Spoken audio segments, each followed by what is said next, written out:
Welcome to my channel preparation for exam. এই চ্যানেলে আজকে ম্যাথ অর্থাৎ মেন্টাল অ্যাবিলিটি টেস্টের একটা নির্দিষ্ট একটা মানে টপিক্স নিয়ে প্র্যাকটিক্যাল বেস টপিক্স নিয়ে চলে এসেছি।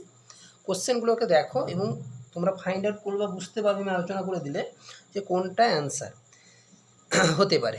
মানে অ্যাকচুয়াল এখানে এই জিনিসগুলো ম্যাথ জিনিসটা হচ্ছে চারটা অপশান দিয়ে দিবে, চারটার মধ্যে তোমাকে কোনটা একটা মানে অ্যাকচুয়াল আলাদা বলে মনে হচ্ছে চারটার মধ্যে ওটাকে খুঁজে বার করতে হবে। প্রথম কোশ্চেনটা দেখো, অ্যারো চিহ্ন এই পয়েন্টে আছে, বিন্দুটা অ্যারো চিহ্নের, এবার এই সাইডে আছে এখানে সেকেন্ডটাতে, তারপরেরটাতে এই সাইডে আছে, নিশ্চয়ই পরেরটা এই সাইডে থাকা উচিত, এই সাইডে নেই, তার মানে এটা আলাদা। এবার দেখো এই প্রত্যেকটা বাইরের দিকে 1 2 3 4 5 5টা করে ঘর আছে, প্রত্যেকটা 5টা, এটা আছে 6টা 1 2 3 4 5 এটা আলাদা এই বেসিসে। এবার এই বেসিসে যদি দেখি কর্ণ বরাবর সাইড বরাবর এই বর্ডারগুলো বাইরের দিকে বড় ভিতরে ছোট, বাইরে বড় ভিতরে ছোট, কিন্তু এইটা বাইরের দিকটা ছোট ভিতরটা বড়, তার মানে এটা উল্টো আছে, তিনেরটা হবে অ্যান্সার।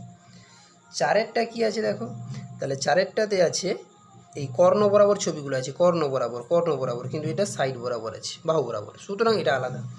অপরদিকে ক ও এগুলোকে লেখা আছে, এটা মানে একজন উল্টে লেখা আছে, এটা স্ট্রেট বরাবর লেখা আছে, তাহলে সোজা, তাহলে এইখানে এই অপশানটা আমাদের অ্যান্সার হবে আলাদা যদি দেখা যায়।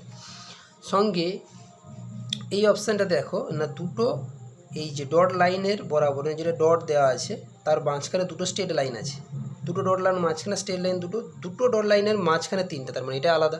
এটাও সেম টপিক্স আছে, দুটোর মাঝখানে।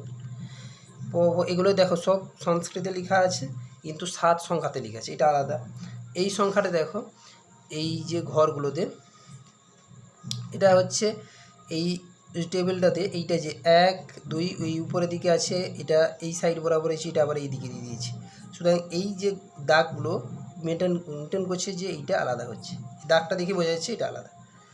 এই ছকটাতে দেখছি এই অ্যারো সাইনটা এই দিক দিয়ে শুরু, অর্থাৎ এই বরাবর শুরু, এই দিকে বেরিয়ে যাচ্ছে, এটা এই বরাবর শুরু, এই দিকে মানে এই দিক দিয়ে শুরু হচ্ছে, ঠিক আছে। তাহলে ডান দিক দিয়ে শুরু হচ্ছে, দিয়ে বেরিয়ে যাচ্ছে, এবার এটা ডান দিকে শুরু বাম দিকে ভাগছে, ডান দিকে শুরু বাম দিকে, কিন্তু এটা বাম দিকে শুরু, তাহলে এইটা আলাদা হবে। এবার এই টপিক্সটাতে দেখতে পাচ্ছি দেখো এই চিহ্নতে এই যে কোনটা বৃত্তের ভিতরে ত্রিভুজ আছে, কোনটা ত্রিভুজের ভিতরে বর্গক্ষেত্র, মানে আলাদা আলাদা ছবি, বর্গক্ষেত্রের ভিতরে বৃত্ত আছে, কিন্তু এইটাতে দেখছি সেম টপিক্সটাকে মানে পঞ্চভুজ, মানে 5টা বাহু আছে, এটাও 5টা বাহু ভিতরে, দেখো একই ছবি দুটো ঢুকানো আছে ভিতরে, এটা আলাদা। এই ছবিটাতে ভালো করে লক্ষ্য রাখো, ছবিগুলো দেখি বোঝা যায়, মানে কনফিউজ হয়ে যাবে কোনটা অ্যান্সার, একই রকম টাইপের আছে কিন্তু। তো এখানে এই যে ঢেউ খেলানো আকৃতির আছে এই জায়গাটায় ব্যাক সাইডে, এটা একটু বাঁকানো আছে, বেশি বাঁকানো, এটা একটু সোজা করা আছে, তার মানে এটা আলাদা। তাই ভালো করে লক্ষ্য রাখতে হবে ছবিগুলোর ক্ষেত্রেও কোনটা আলাদা হতে পারে। তোমরা এই জিনিসগুলো মানে ভালো করে প্র্যাকটিস করো, নিজেরাই বুঝতে পারবে, কয়েকটা টপিক্স করলে নিজেরাই একটা অনুভব করতে পারবে যে ম্যাথের কোশ্চেনগুলো কীরকম হতে পারে, যেটা তোমাদের এক্সাম পারপাসের ক্ষেত্রে খুবই গুরুত্বপূর্ণ।